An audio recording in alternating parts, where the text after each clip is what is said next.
Hello guys, let's talk about Tourettes.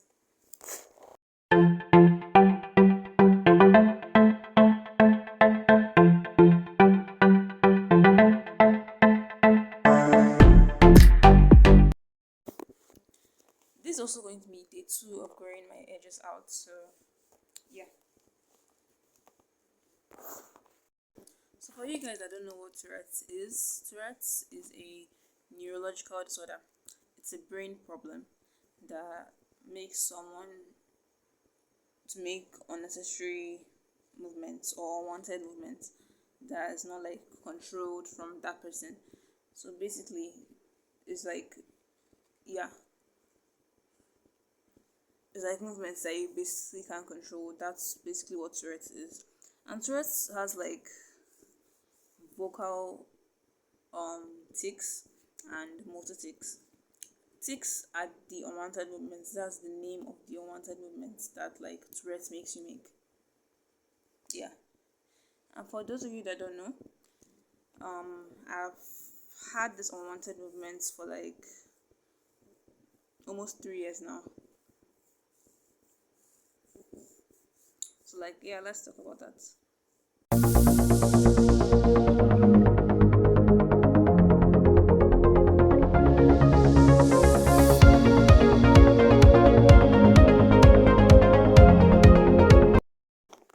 So like my Tourette's started when I was 15 years old.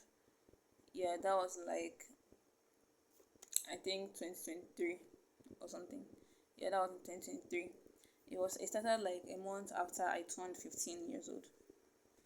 Yeah, and back then when I was 15, I didn't have any like proper diagnosis as to what made me make those uncontrollable movements.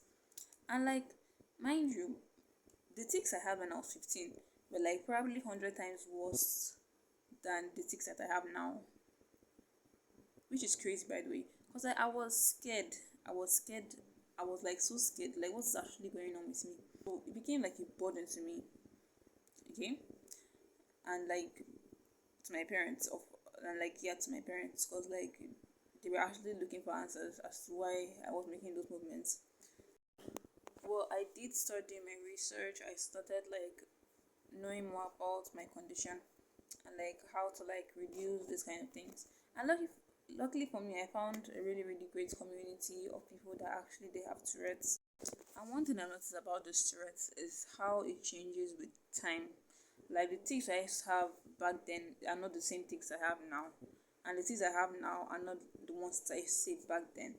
So like it's really weird how like it changes with time, and with time actually Tourette's actually does decrease in some cases. In my case it actually decreased like incredibly, but in some other cases, in some people's cases, some people actually like it doesn't decrease at all, it just remains like constant, and some people actually gets worse over time. That's how the case is honestly, but my own is that mine decreased with time. Yeah, when I was 15 years old I used to tick badly, like really bad. I can't like stay 2 seconds without ticking. I will tick probably like 100 times in a day, and so it can be even more. That's how crazy it actually is. Yeah, and it's really hard to explain this to somebody that like is not open-minded and doesn't really have an idea of like how Tourette's actually is. It's really frustrating explaining it to those kind of people. Cause as there's one girl like that came to my comment section. I was like, I'm faking my Tourette's. I should explain it. I don't see the use of faking this kind of thing. That's why I get so mad when I see people like faking Tourette's online just for views. Like they're not helping. Then you're not helping the situation at all. It's actually like if you are doing that, then please stop it too. It's not nice. Like it's not nice to our community. You're not helping us.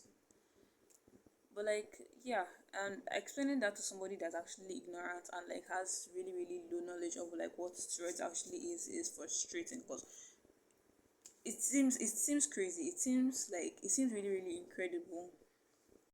And funny enough, I haven't ticked for the past 2 weeks. Sometimes I didn't take for like 1 week or like 5 days. That's how Tourette's is actually is now. And now that I'm talking about Tourette's, that time when I just hear the word Tourette's or I just even think of Tourette's, my body starts going off. I start doing all kind of hand movements and saying all kind of weird stuff. But now I'm literally talking about Tourette's and I'm not taking. That's how crazy it actually works. You're not the one controlling it. So for those of you that don't know, if we can't control this. We can't control when it starts. We can't control when it stops. We can't control how to like feel about it. But funny enough, I haven't taken for like 2 weeks. Yeah. And one thing I found so difficult, as a person that suffers from Tourette syndrome, is how to like act in public when your tics go off. What I normally do, cause like when my tics go up at school, I usually like disguise them, and like when I can't disguise them, I usually like walk out and like go to the restroom and like stay for a few times, or like try to get myself distracted with something. That really really helps. Like that helped me a lot, especially distracting myself with something.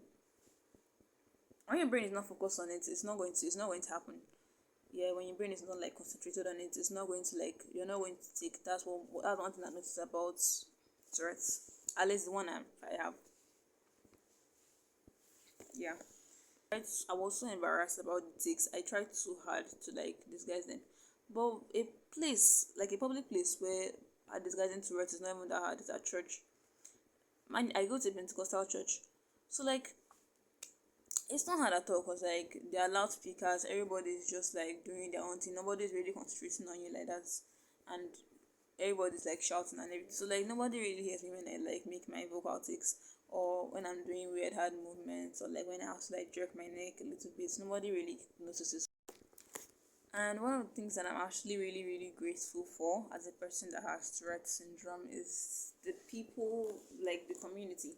They make you feel so much better. They make you feel like you're not alone. If you're a person that suffers from Tourette's, find a community. It doesn't necessarily have to be like a place that you can like go to. You just have to find like maybe an online group, or just follow content creators that like do that their content is based on Tourette syndrome. It's that easy, honestly. It makes me feel so much better. It makes me feel like I'm not alone. It makes me feel like somebody out there actually understands me without like judging me or criticizing me. Another con of having Tourette's is, just because I have Tourette's doesn't mean that I always cuss out. It doesn't mean that I always say offensive things out loud without controlling it. I think that's like the stereotypical way people view Tourette's, and it has to stop. It's not everybody that always says offensive words. Although I have that kind of tics, I say offensive words, but it's not everybody that has it. Honestly, it's not everybody that has it. And another con of having Tourette's is it's what it does to your mental health. It's already like Tourette's is already a mental problem on its own, but like what it does to your mental health is so fucking deteriorating. Like it actually reduces. It's actually like, to make a tick, you need energy to actually make a tick, especially a motor tick where you like have to like snap your fingers or like jerk your neck. I used to have really really violent motor ticks back then, and like it would take so much of my energy that I'd like to even complete like some certain tasks. I have to like actually like reduce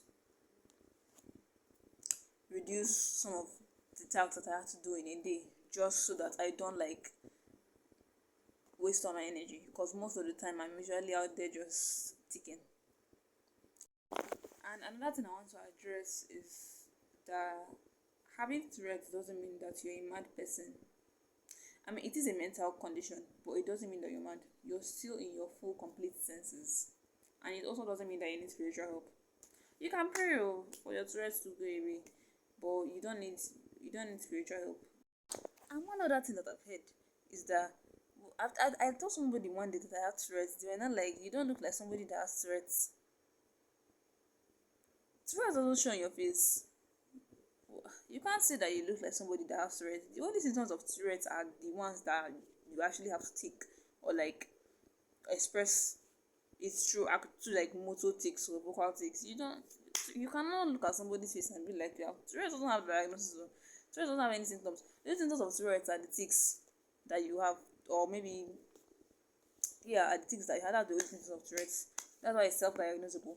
But like, you can't look at somebody's face and be like, you don't look like you have Tourette's. That's not that. No, it's not okay. And if you're out there and you're suffering from Tourette syndrome, I just want to let you know that it's not the end of the world. you can still have ambitions and still live your life like every other person out there. It doesn't mean that you're different in a bad way. It means that you're different in a unique way. It doesn't it doesn't stop you from doing anything except going to this cinema. But apart from that, it doesn't stop you from doing anything. And another thing, find a hobby. Find something to like keep you busy and like keep your mind focused on that thing only. Like don't always try to like overthink your situation. Just keep yourself focused on your hobbies and the things that you actually love, and you'll see it's turning out in your favor. Trust me. And another thing, find your community. Find people that actually do understand you, because nobody is going to understand somebody that has Tourette's except somebody that actually does have Tourette's. Don't try to like stress it. Just find a community. Find a community that actually does understand you and understands the way you feel, understands the kind of social pressure that's on your head, and yeah, it actually does help. I'll be posting another video of how I manage my Tourette's, and subscribe and like this video.